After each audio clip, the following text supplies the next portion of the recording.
पिछले एपिसोड में हमने देखा था कि चैंथियान और उसके फैमिली वाले लोग सैनचोंग की फैमिली के पास आ गए होते हैं, लेकिन वहां आने के बाद सैनचोंग का जो फादर था वो उन सभी से लड़ना शुरू कर देता है। इन सभी के बीच आपस में काफी ज्यादा फाइट होती है, लेकिन जैसे चैंथियान के फादर जीतने वाले थे, यहाँ पर यी चोंग नाम का एक बंदा आ जाता है जो कि सैनचोंग के फादर का बड़ा भाई है और वो काफी ज्यादा स्ट्रॉन्ग है, इसलिए वो चैंथियान और उसके फादर को हरा कर वहाँ से भेज देता है। जो देखकर तो वो दोनों भी परेशान हो चुके थे कि यहाँ पर यी चोंग आ गया तो हमें अब तैयारी करनी पड़ेगी वॉर की, क्योंकि यी चोंग हमारा पुराना दुश्मन है। वो ऐसे तो चुप बैठने वालों में से बिल्कुल नहीं है। के बाद यहाँ से ये एपिसोड शुरू होता है। तो इस एपिसोड की शुरुआत में चैंथियान के फादर और चैंथियान टेंटोंग फैमिली के पास आए होते हैं ताकि उनसे मदद की मांग कर सके कि अगर कभी यहाँ पर यी चोंग अपने सेट वालों के साथ हमला करता है तो वो टेंटोंग फैमिली से मदद मांग ले, जिसमें टेंटोंग फैमिली उनकी मदद करेगी। वहां पर आने के बाद एक बंदा जो होता है टेंटोंग फैमिली का, वो उन दोनों से कह रहा था कि अरे आपने आने में काफी देर कर दी, लेडी तो कब से आपका इंतजार कर रही थी आने का। ये सुनकर चैंथियान और उसके फादर भी हैरान रह जाते कि हमें तो पता ही नहीं था कि इन लोगों को भी मालूम है हम यहाँ पर आने वाले हैं, इन्हें कैसे पता चल गया। बड़ी कमाल की बात है। जिसके बाद वहाँ पर वो लेडी भी आ रही होती है चैंथियान के फादर, और वो चैंथियान से कहती है मुझे माफ करना, मुझे आने में यहाँ पर थोड़ी सी देर हो गई। और ये टेंटोंग फैमिली की एक चीफ होती है जिसका नाम कियोमी था। कियोमी वहाँ पर कह रही होती है चैंथियान ने यहाँ पर कॉम्पिटिशन जीता है ना, तो वो तो वैसे भी फेमस है और इतना फेमस बंदा यहाँ पर आया तो हमें इसके बारे में कैसे मालूम नहीं पड़ेगा, हमें पहले से ही पता चल चुका था। चैंथियान तो यहाँ पर काफी ज्यादा स्ट्रॉन्ग भी है और उतना ही ज्यादा हैंडसम भी है। दोनों चीज की खूबियाँ इसके अंदर तो भर भर के पड़ी हुई है। जो सुनकर चैंथियान खुश हो जाता है और वहाँ पर कियोमी का शुक्रिया करना शुरू कर देता है कि आप सेट की चीफ होने के बावजूद भी मेरी इतनी तारीफ कर रही है, ये देखकर मुझे बहुत ज्यादा अच्छा लगा। कियोमी वहाँ पर चैंथियान के फादर से कहती है अचानक से यहाँ पर आने का क्या मकसद है, क्या मैं इसके बारे में जान सकती हूँ कि कौन सी परेशानी आपको यहाँ पर लेकर आ गई। चैंथियान के फादर कहते हैं कि हमारा पंगा तो पहले भी सैनचोंग की फैमिली के साथ था ही, लेकिन अब यहाँ पर उसका बड़ा भाई भी आ चुका है जिसका नाम यी चोंग है। वो भी अपने सेट को सैनचोंग की फैमिली के साथ जोड़ लिया हुआ है। अगर वो दोनों हमला करेंगे तो आगे चलकर हमारी फैमिली को नुकसान हो सकता है। ऊपर से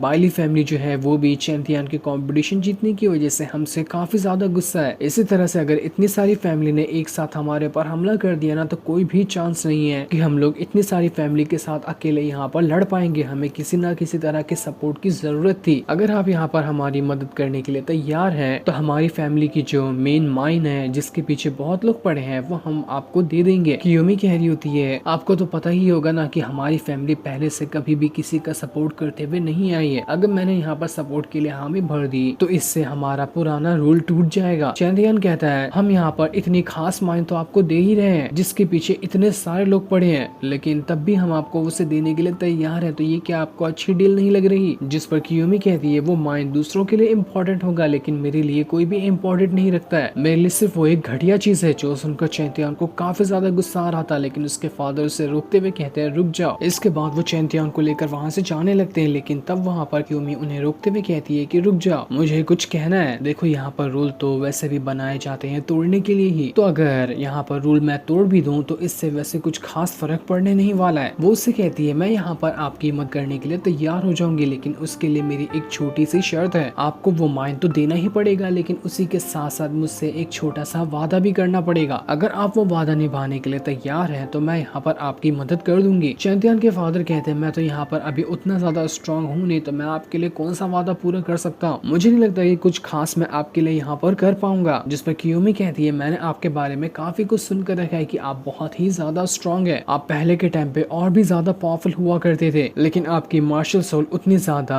प्रॉपर तरीके से एक्टिवेट नहीं हुई है, इस वजह से आप उतने ज्यादा स्ट्रॉन्ग नहीं है जितना कि पहले हुआ करते थे। पर अगर आपकी पावर उतनी ही ज्यादा होती तो आज आप यहाँ पर इतने ज्यादा स्ट्रॉन्ग होते कि कोई भी आपका मुकाबला नहीं कर सकता था। इसलिए मुझे लगता है कि आप मेरा प्रॉमिस पूरा करने के लिए बिल्कुल ही परफेक्ट हैं। चैंथियान वहाँ पर कियोमी से कह रहा था मुझे समझ नहीं आ रहा कि आप क्या कह रही है। आपको हमारा सबसे खास माइन वो पसंद नहीं आ रहा तो हमारा प्रॉमिस क्या ही पसंद आ जाएगा। मुझे नहीं लगता कि हम यहाँ पर आपका कुछ भी कर सकते हैं। कियोमी कह रही होती है अगर अपने रिश्तेदारों की और फैमिली वालों की जान बचानी है तो प्रॉमिस तो करना ही पड़ेगा। वो प्रॉमिस क्या होगा मैं अभी तो नहीं बताऊंगी, लेकिन तुम्हें बस प्रॉमिस मानना है। आगे मैं उस प्रॉमिस के हिसाब से कुछ भी क्यों ना कहूँ, तुम्हें वो चीज मेरे लिए करनी पड़ेगी। तो बताओ ये ऑफर तुम्हें पसंद आया या फिर नहीं आया। चैंथियान को काफी ज्यादा गुस्सा आ रहा था कि आखिर यहाँ पर कौन से प्रॉमिस की बात कर रही है, लेकिन तभी वहाँ पर वो बंदा आ जाता है जो कियोमी को बचाने के लिए चैंथियान के सामने आकर खड़ा हो चुका था। और वो बंदा बहुत ही ज्यादा पावरफुल और काफी ज्यादा स्ट्रॉन्ग लग रहा होता है। चैंथियान के फादर कियोमी से कहते हैं ठीक है, हम इसके बारे में सोचेंगे और सोचकर आपको बताएंगे, हमें कुछ दिन की टाइम चाहिए होगा इस बारे में सोचने के लिए। जिसके बाद वो चैंथियान को लेकर वहाँ से जाने लगते हैं। उनके जाने के बाद वो बंदा कियोमी से कह रहा था आपको सच में लगता है कि हमें यहाँ पर इस चैन फैमिली का साथ देना चाहिए? ये तो मुझे बहुत ही बेकार लोग लग रहे हैं। तो कियोमी कहती है बेकार नहीं, कभी कभार जो ज्यादा कमजोर दिखाई देता है ना, असल में वही सबसे ज्यादा पावरफुल होता है। मुझे पक्का लगता है कि आगे चलकर हमारे प्रॉमिस में काम आएंगे। दूसरी तरफ चैंथियान अपने फादर से कह रहा था कि कियोमी के साथ जो वो बंदा है ना, मैंने उसका ऑरा महसूस किया, वो बहुत ही ज्यादा स्ट्रॉन्ग था, करीब मुझसे दुगना होगा। लेकिन आखिर इतना ज्यादा पावरफुल कल्टीवेटर यहाँ पर कैसे आया? चैंथियान के फादर बताते हैं उसका नाम यिन लाओ है, वो बहुत ही ज्यादा स्ट्रॉन्ग कल्टीवेटर है। आज तक का ऐसा कोई भी बैटल नहीं रहा जिसे वो हार गया हो। जब इतने ज्यादा स्ट्रॉन्ग लोग तुम्हारे आसपास होते हैं ना, तो अपने आप ही तुम्हारी जुबान चलने लगती है। इसी वजह से तो कियोमी इतना ज्यादा एटीट्यूड दिखाती है, क्योंकि उसका सपोर्ट करने के लिए बहुत ही ज्यादा स्ट्रॉन्ग कल्टीवेटर एनी टाइम उसके आसपास रहते हैं। तब चैंथियान अपने फादर से कह रहा होता है कि कियोमी तो आपके बारे में कितना कुछ कह रही थी कि आपने ज्यादा स्ट्रॉन्ग है, आपकी मार्शल स्पिरिट पूरी तरह से एक्टिवेट नहीं हुई, लेकिन कभी भी आपने मुझे इसके बारे में बताया नहीं। आपने जरूरी ही नहीं समझा कि आप मुझे इसके बारे में बताएं। चैंथियान के फादर कहते हैं देखो तुम यहाँ पर बात को ना गलत तरीके से समझ रहे हो। मैंने हमेशा से तुम्हें कहा है कि जब तुम मेरी बात को समझने के लायक हो जाओगे ना, तो उस दिन मैं तुम्हें सब कुछ बता दूंगा। लेकिन अभी मुझे नहीं लगता कि अभी तुम इतने ज्यादा बड़े हो चुके हो कि मैं तुम्हें अपनी बातें बताऊं। जिस पर चैंथियान कहता है आप तो हमेशा यही कहते हैं, जिस दिन मैं बूढ़ा भी हो जाऊंगा ना, तो उस दिन भी आप यही कहेंगे कि अभी भी तुम बच्चे ही हो। मुझे पता चल चुका है कि आपका बिल्कुल भी मन नहीं है कि आप मुझे वो बातें बताएं, आप मुझसे वो सारी बातें छुपा रहे हैं। चैंथियान कहते हैं रुक जाओ चैंथियान, तुम बहुत ज्यादा बोल रहे हो। माना कि अभी तुम काफी ज्यादा टेंशन में हो, लेकिन अगर अभी मैं तुम्हें वो सारी बातें बता दूं तब भी कोई खास असर पड़ने नहीं वाला है। इससे जब जरूरत पड़ेगी तो मैं तुम्हें सच बता दूंगा कि असल में मेरा क्या बातें हैं जो तुम्हें मैंने अभी तक के नहीं बताई। वादा करता हूँ कि ज्यादा टाइम नहीं लगेगा, मैं जल्द से जल्द तुम्हें सारी चीजें बताने की कोशिश करूंगा। जिसके बाद वो दोनों वहाँ से अपनी माइंड में जाकर देखना शुरू कर देते हैं कि अभी वहाँ पर कैसा हाल चल रहा है। लेकिन वहाँ आते साथ ही उन्हें कई सारे सिपाही मरे हुए दिखाई देते हैं जो कि इस माइन की यहाँ पर गार्डियन करते थे। जो देखकर चैंथियान और उसके फादर हैरान रह जाते कि यहाँ पर ऐसा कौन आ गया जिसने यहाँ पर माइन के अंदर सिपाहियों को मारा है, कहीं माइन के अंदर कुछ गड़बड़ी तो नहीं हो गई ना। दूसरी तरफ हम माइन के अंदर का सीन देखते हैं जहाँ पर सैनचोंग की फैमिली के ही कुछ गार्ड लोग जो थे वो लोग घुस आए थे। अंदर आने के बाद वो माइन के अंदर से काफी कीमती चीजों ढूंढ रहे होते हैं ताकि कीमती चीज चुरा कर यहाँ से भाग सके, लेकिन अभी भी उन्हें वहाँ पर कुछ भी नहीं मिलता। ये देखकर सैनचोंग की फैमिली का जो एक एल्डर होता है वो कह रहा था कहीं ऐसा तो नहीं कि चैंथियान और उसके फादर को पता चल गया कि हम यहाँ पर आने वाले हैं और उन्होंने सारी की सारी माइन की खास चीजें छुपा कर कहीं और रख दी। लेकिन ऐसा कैसे हो सकता है, हम तो यहाँ पर चुपके से घुस आए थे ना, इसके बारे में कैसे किसी को पता चल गया? जिस पर वो गार्डियन वाला बंदा कह रहा था कि हमें जब यहाँ पर माइन के अंदर कुछ भी नहीं मिला तो हमने वहाँ पर कुछ बारूद वगैरह महसूस किया है, तो हम अंदर आग ही लगा देते हैं जिससे ये माइन ना ही हमारी रहेगी ना ही चैंथियान की फैमिली वालों की रहेगी, ये पूरी तरह से बर्बाद हो जाने वाली है। लेकिन तभी वहाँ पर चैंथियान और उसके फादर आ जाते हैं जिन्होंने वहाँ पर आकर सिपाहियों के ऊपर हमला करना शुरू कर दिया था। जैसे एक सिपाही वहाँ पर मशाल गिराकर आग लगाने वाला होता है, चैंथियान के फादर उसे वहाँ पर रोक लेते हैं ताकि माइन पूरी तरह से ब्लास्ट होकर बर्बाद ना हो जाए। लेकिन अब तो वहाँ पर बचे हुए सिपाही थे, वो लोग बाकी सारे माचिस वगैरह जलाना शुरू कर देते हैं ताकि वो लोग वहाँ पर माइन के अंदर आग लगा सके। लेकिन चैंथियान अपनी स्वॉर्ड का इस्तेमाल करते हुए सभी सिपाहियों को वहाँ पर खत्म कर देता है। सभी लोग अब यहाँ पर डर के भागना शुरू कर देते हैं, लेकिन चैंथियान किसी को भी जाने नहीं देता, वो उन्हें मार मार कर वहीं पर खत्म कर देता है। जिसके बाद चैंथियान के फादर सैनचोंग की फैमिली के एल्डर के पास आते हैं और अपनी पावर को एक्टिवेट करते हुए उसी की तरफ बढ़ रहे थे ताकि उसकी जान ले सके कि उसकी हिम्मत कैसे हुई यहाँ पर आने की। वो एल्डर वहाँ पर चैंथियान के फादर से क्या था, देख तू मुझे यहाँ पर नहीं मार सकता, अगर तूने मारा ना तो बहुत बड़ी गड़बड़ हो जाएगी, मेरी फैमिली यहाँ पर तुझे नहीं छोड़ने वाली, इसलिए भलाई इसी में होगी कि मुझे छोड़ दे। अगर तू अपनी और अपनी फैमिली के मेंबर को जिंदा देखना चाहता है तो हमने वैसे भी तेरे सेट की कई सारे डिसाइपल को बंदी बनाकर ले गए हैं, अगर तू यहाँ पर मुझे जाने नहीं देगा तो सबको खत्म कर दिया जाएगा, उसके बाद तुझे और तेरे बेटे को भी मार दिया जाएगा। चैंथियान वहाँ पर उस एल्डर का कान ही काट कर कह रहा होता है, बता कि तूने वहाँ पर डिसाइपल को कहाँ छुपा कर रखा है, वरना ये समझ लेना कि आज का दिन तेरी जिंदगी का आखिरी दिन होगा। वो एल्डर कह रहा था मुझे माफ कर देना, मुझे नहीं पता कि डिसाइपल कहाँ है, बस मुझे इतना पता है कि डिसाइपल को उठाकर सेक्ट के अंदर ले जाया जा चुका है, इससे ज्यादा कुछ नहीं जानता मैं, मुझे यहाँ पर छोड़ दो। चैंथियान के फादर उससे कहते हैं चैंथियान छोड़ दो इसे जिंदा रखना, हमें आगे चलकर इसकी जरूरत पड़ने वाली है, तो इसे वैसे मारकर हमारे लिए नुकसान ही होगा। इसलिए चैंथियान उस एल्डर को वहाँ पर छोड़ देता है। जो सीन दिखाते ही ये एपिसोड यहीं पर एंड हो जाता है।